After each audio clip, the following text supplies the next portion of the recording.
In some sections, it's like black metal war poetry, with mythological references scattered everywhere. But in other sections, it's like bisexual adventure fantasy rom-com. Better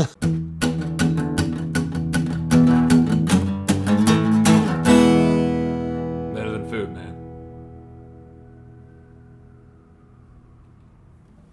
Good afternoon, everyone. Welcome to Better Than Food Book Reviews. I'm your host, Clifford Lee Sargent. Great to see you as always. Get that coffee, if you got it. Delicious. Man, oh man, have I got something for you today. Today is the Satyricon by Petronius. Gaius Petronius. Or maybe Titus Petronius, we're not exactly sure, but probably Gaius. Published sometime in the late 1st century AD. This Penguin edition is coupled with the Apocolocyntosis by Seneca. The relation is that both of these men, Seneca and Petronius, were both advisors to the Emperor Nero, whose era of rule this book was written in. So the Satyricon is one of the earliest forms of what we think of as the satirical novel, of the novel in general, from ancient Rome. It's a form of something called Menippean satire, which originated from a Cynic writer, like Cynic philosophy, a Cynic writer in ancient Greece, which was actually taken over by Rome. I wasn't aware of the timeline exactly, but yeah, ancient Greece was assimilated by Rome, and then, of course, the Roman Empire fell. It originated with a Greek Cynic author named Menippus of Gadara. So if you're in college or whatever and you have any need of being a pretentious bastard at a party, you can go and be like, oh, I just read the finest Menippean satire. Have you heard of the Satyricon by Petronius? Oh, the Satyricon by Petronius, how daft, quite amusing, how bawdy.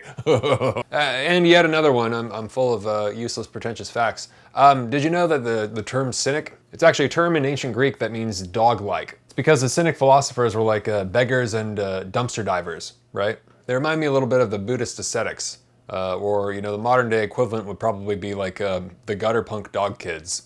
Wanderers, untethered from society. It's interesting to think about, all these archetypes. We haven't really come that far. And that's what the Satyricon has brilliantly demonstrated. I'm so glad it survived, because that's what, really, like you'll read in Ecclesiastes in the Bible, there is nothing new under the sun. And that is what the Satyricon almost bludgeons you over the head with. It's amazing. Imagine a grotesque Roman carnival filled with flames and charred meat and blood and wine spilling onto filthy stone floors, the scent of human vomit and animal excrement, the sounds of deep brass instruments and drums, and moans and screams and laughter echoing off of these cavernous hallways, pansexual orgies and the sound of poetry being read aloud filled with the names of Roman gods. That's what the Satyricon is like. Fellini adapted it into a great film, Federico Fellini, the director of 8½, and La Dolce Vita. It's crazy. It's a crazy film. The Satyricon by Petronius is a piece of Roman satire, a debauched tapestry of excess and madness in the form of a strange, meandering homage to the Odyssey, but in the form of a novel, like what we think of as a novel. That was the thing about Menippean satire, apparently. It was in prose, not verse, right? Although this does have poetry inside it. The Satyricon is a strange, unique amalgamation. It's like a conglomerate of all these different writing styles. What we have of it anyways, and that's partially why. It's actually a miracle any of this exists at all, because most of it was lost. This is like 1/10 of what it was, right? Maybe less, it's speculated. There might have been like 24 books, which just makes it more fascinating, So yeah, it was written during the age of the infamous Roman Emperor Nero, by this man Petronius, who served as his pleasure-loving advisor on fashion and taste. And some people suspect that a particularly notorious character in the book, named Trimalchio, this gauche, crass, pretentious, and moronic wealthy man who throws these dinners for the commoners in exchange for their praise, is based off Nero, at least, pieces of him. But it's hard to say, nobody can say anything for certain because it was so long ago. At this dinner party, there's these lavish descriptions of food, cooked in these very decadent, strange ways. And of course, it wouldn't be a Roman party without a heavy and generous appreciation for that very Roman beverage, wine. Of course, in which this narrative is saturated. In fact, there's nothing that would pair with this book better than a glass of wine. So for that reason, I'd like to tell you about the sponsor of today's video, Bright Cellars. One of the things I love deeply about wine is that it captures a certain singular flavor that represents a moment in time, right? To be later appreciated and admired. Culturally, I can't think of anything like it, except books. It's not like other alcoholic beverages. There's a mystery to wine, right? A strange kind of ability to experience the past of certain places all over the globe. I'm not really a proponent of drinking alone, save for the occasional glass of wine while writing or reading a book. Sometimes you can get into that nice frame of mind and drift off while having a glass of wine. A bottle of wine was good company, as Hemingway wrote in The Sun Also Rises, which I just reviewed. He was right. And wine, as represented in the Satyricon by Petronius, was not just for high culture, right? It was for everybody, and remains so. And Bright Cellars believes the same thing. They believe wine is meant to be enjoyed by everyone, as long as you're over 21. And they've sought to build a brand that makes education about wine part of the enjoyment. Bright Cellars is a subscription-based wine service that ships boxes of wine curated to your taste directly to your door. That's a luxury the ancient Romans most certainly would have appreciated. How do they know what to send you? Well, you just fill out a 7-question quiz and they'll match you with wines from all over the world. They've got 12 different plan options with over 100 varietals from over 80 different wine regions. Not to mention 600,000 5-star reviews, that certainly doesn't hurt. And if you don't like a bottle, you can send it back and they'll replace it. So whether you already know about what kind of wine you enjoy, or if you're not into wine yet but it sounds cool and you'd like to learn about it, this is an excellent place to start. Many thanks to Bright Cellars for giving my followers a limited time offer of $110 off their subscription. Click the link below in the description to take the quiz and get started today. Supporting sponsors of the show greatly helps the channel, so I appreciate your consideration. Thank you. So only a fraction of the original Satyricon, which seemed to have been an ambitious epic, remains. 1/10 perhaps suggests one source below. At heart, it's an Odyssean parody, right? It's a Homeric homage. It's a fantastical adventure story about a man who angers the gods. It's about what happens when a young man named Encolpius angers the Roman god Priapus. So exactly what happens when you piss off Priapus? Well, I'm glad you asked. Priapus in Roman mythology was a son of Bacchus and Aphrodite. So, well, he's sort of the god of like vegetation, you know, like the harvest, the good harvest, you know, fertility, erections. So if you anger him, things that should occur, you know, your crops growing tall, may perhaps not because he's pissed at you, right? Basically, because of the wrath of the god, Encolpius can't get it up. He's suffering from ED. That's what the entire story is about. This is perhaps the best description of erectile dysfunction I've read in literature. She tried to excite me, but the thing was cold with the chill of 1,000 deaths. 2,000 years of dick jokes, man. So the book is composed, you know, of the adventures of Encolpius and his 16-year-old catamite boy, Giton, whom in the beginning he loses because he's stolen from him by a former friend named Sisyphus. Things were certainly different back then, yes. You know, this was the age of Nero, so like everything is bizarre and depraved. This is fall of Rome, right? So the book is composed of the adventures of Encolpius as he tries to elude the wrath of Priapus, occasionally and humorously making things worse and getting into all kinds of trouble. I'm thinking specifically of the time where he kills the goose that's attacking him. This gang, he gets attacked by this gang of geese, and he kills this one, and it turns out to be like the goose of the god or something like that, and everybody's like horrified, and then Encolpius is like so exhausted, he's like, well, whatever. I mean, just, you know, he's just like, he's been put through all this shit. I actually found that scene to be really funny just because that exhaustion with like accidentally making a giant mistake and everybody else is freaking out and you're just like, at this point, fuck it, whatever. Like, you know, it actually managed to kind of give off that feeling, which was very humorous, you know. He's not freaking out anymore because he's just been through such a ringer already. He's just like, ugh.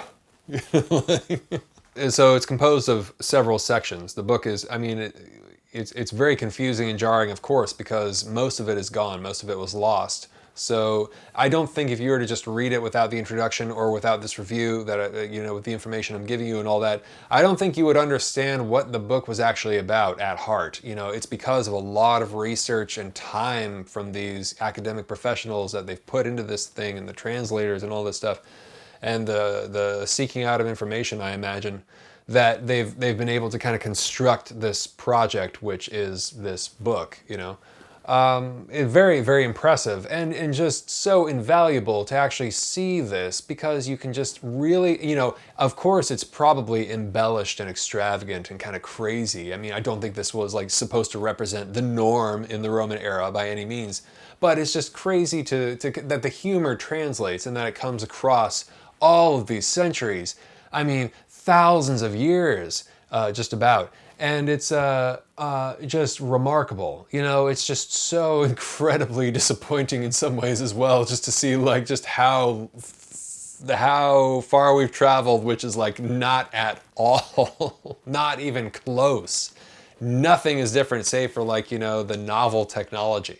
That's really it, you know? It's just different costumes we're wearing. We have, you know, like bombs instead of, swords, and we have like, you know, cars instead of horses, and, you know, or whatever. Like, you know, you can get a cup of coffee whenever you want, and like, anyways. So perhaps the most famous book of the book, you know, is The Dinner with Trimalchio. Dinner with Trimalchio is the most fleshed out, unfortunately, part of the book.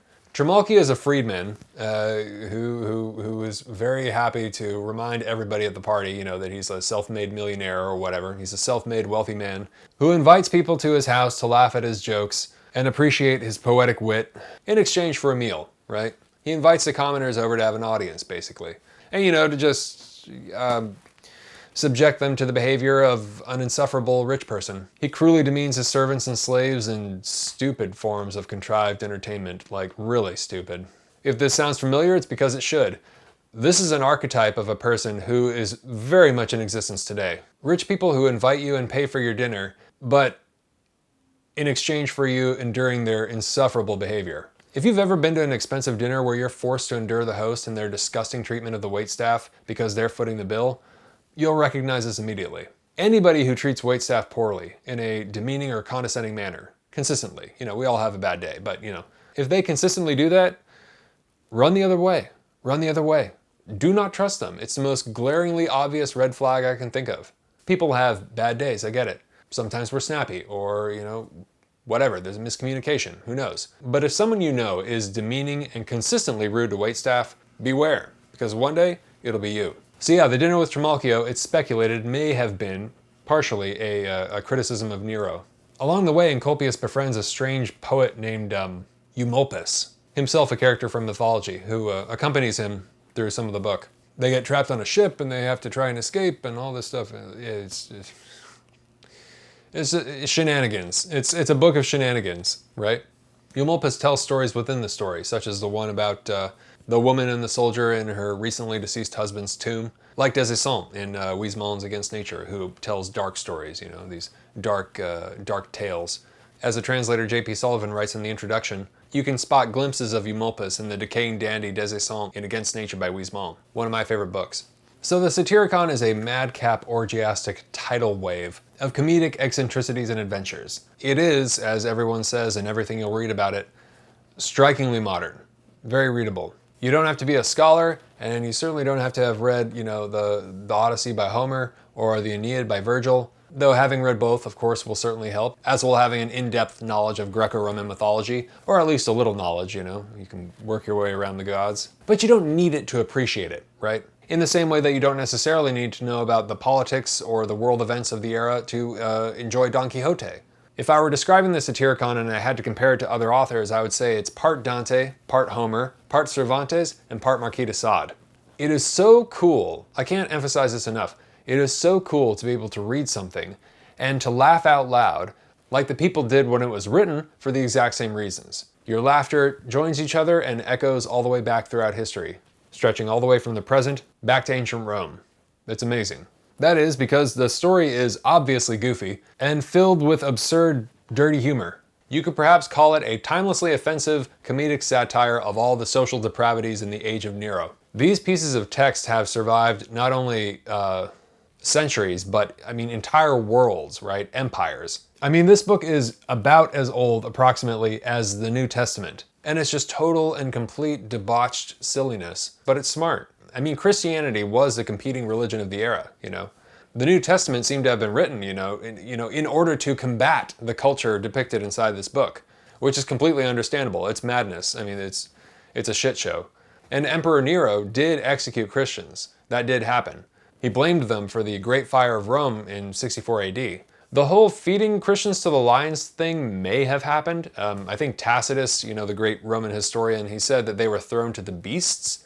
But specifically the lions, like in the movies where it's been made really famous, like throw the Christians to the lions and all that stuff.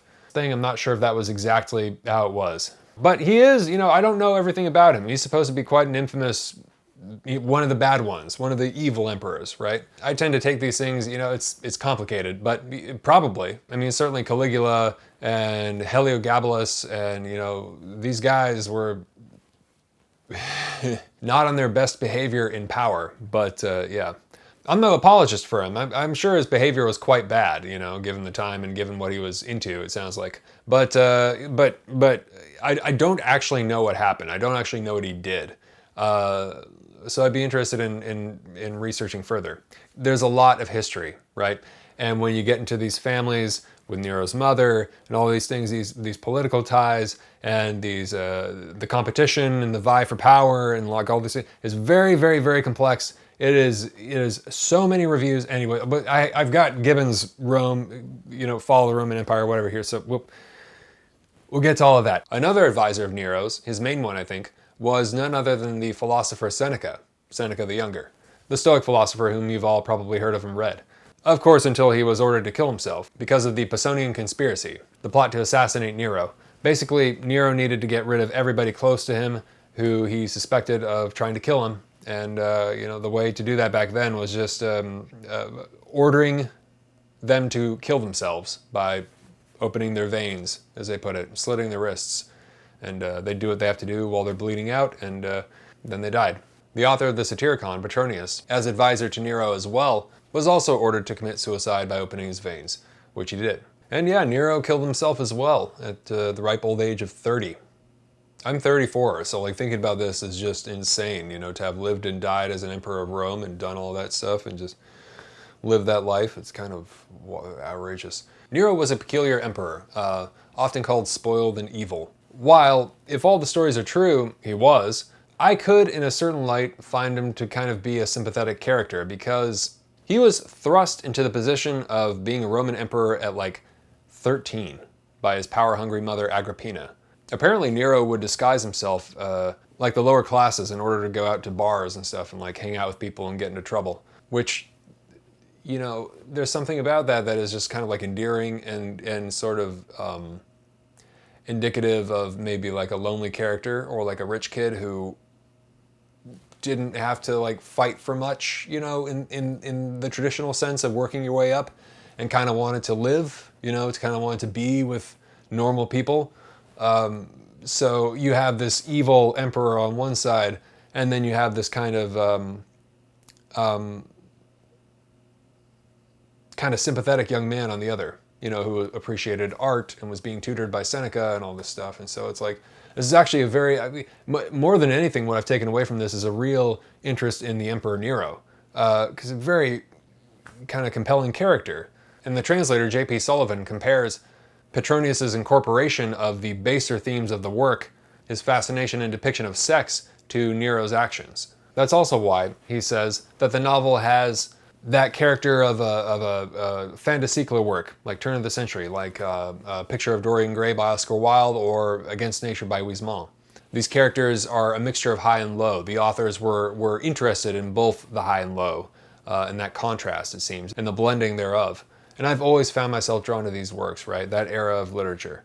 It's also the breeding ground for good humor, like dark humor. The Satyricon is a mess. It's a hodgepodge. It's part novel, part poetry collection. I would have loved to have seen the writing in its entirety. I don't even know what it would look like. Even if it wasn't up to like the intellectual level of other Greek or Roman classics, it probably would have just been an absolute masterpiece all in and of itself. If just because it captured this decadent era, this really unique place and time. Like any book worth a damn, in my opinion, of course, the fundamental themes are sex and death, eroticism and mortality.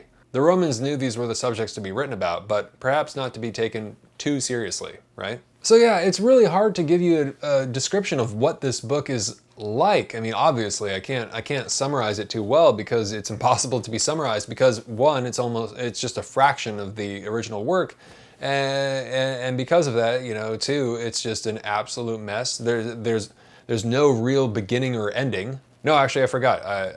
That's not true. It ends with I don't think we know how it gets there exactly, but it ends with this weird form of cannibalism, like the last taboo or something. I don't know. It's a trip, like in copious asks his body to be eaten by other people or something like that. It's very, very strange indeed. Anyways, in some sections it's like black metal war poetry with mythological references scattered everywhere. Satyricon is the name of a very prominent black metal band in that genre after all. But in other sections it's like bisexual adventure fantasy rom-com.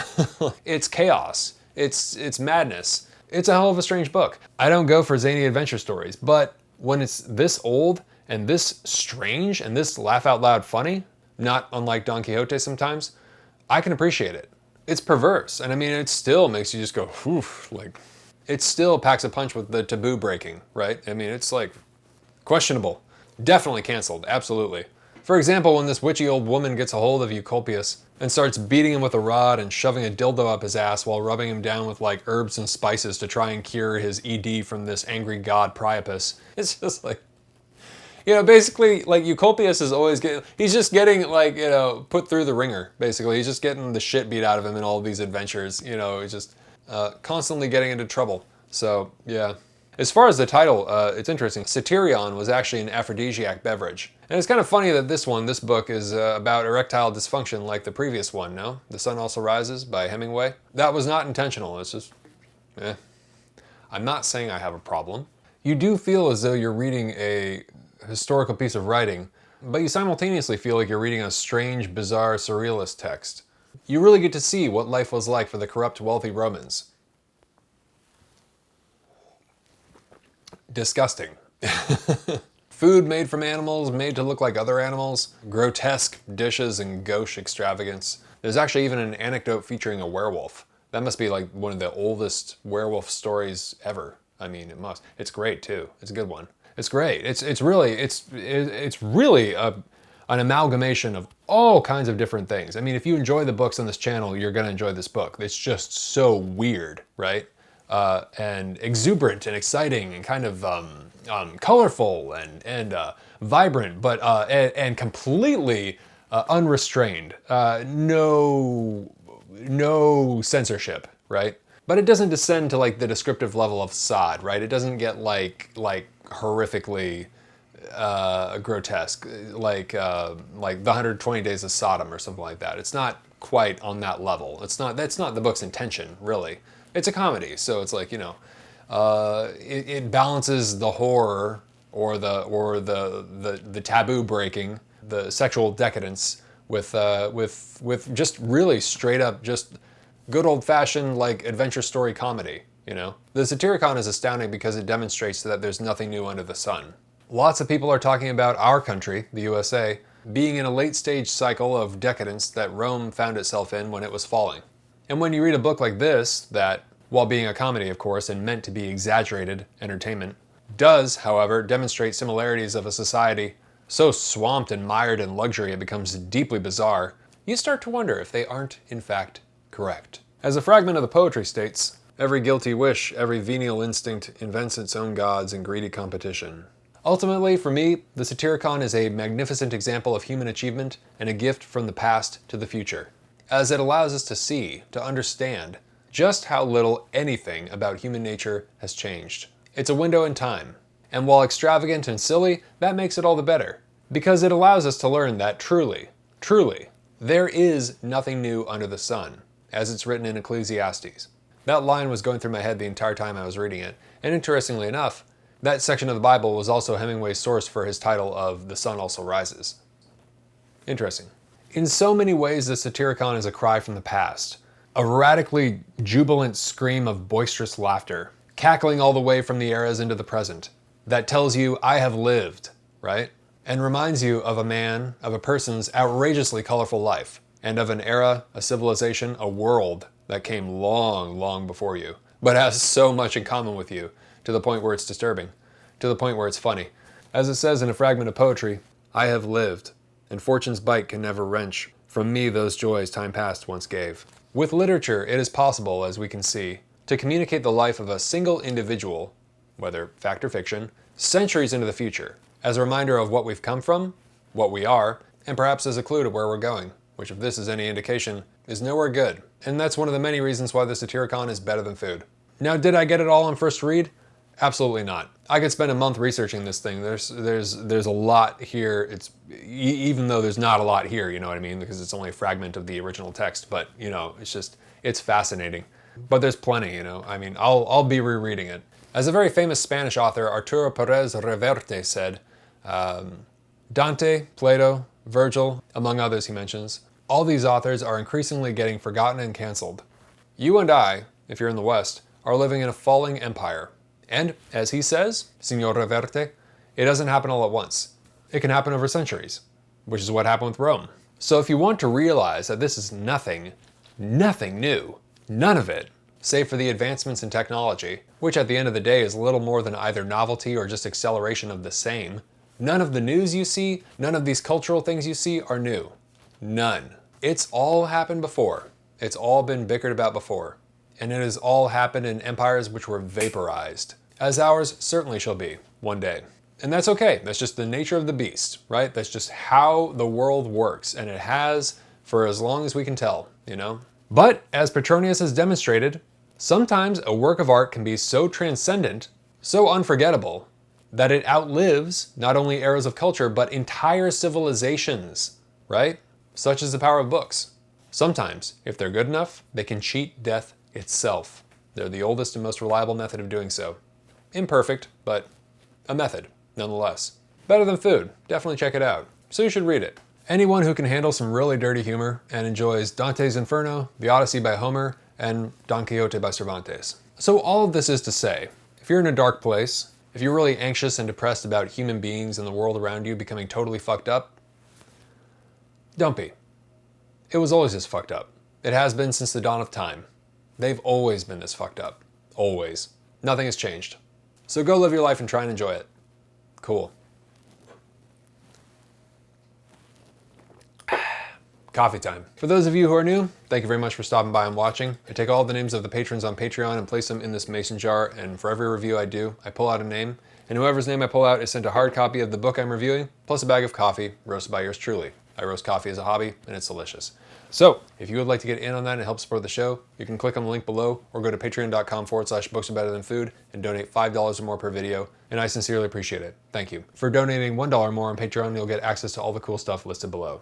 No matter where you're at in the world, international shipping is included. Thank you very much to all the patrons, and best of luck. Okay, here we go. Christopher. Thank you very much, Christopher. You're going to receive The Satyricon by Petronius, plus a bag of coffee, roasted by yours truly, and I hope you love both. Cheers. All right, that's all I've got for you today. Thank you very much for stopping by watching, and always remember, die reading. All right, take care of yourselves. Have a great night. Talk to you soon. Ciao.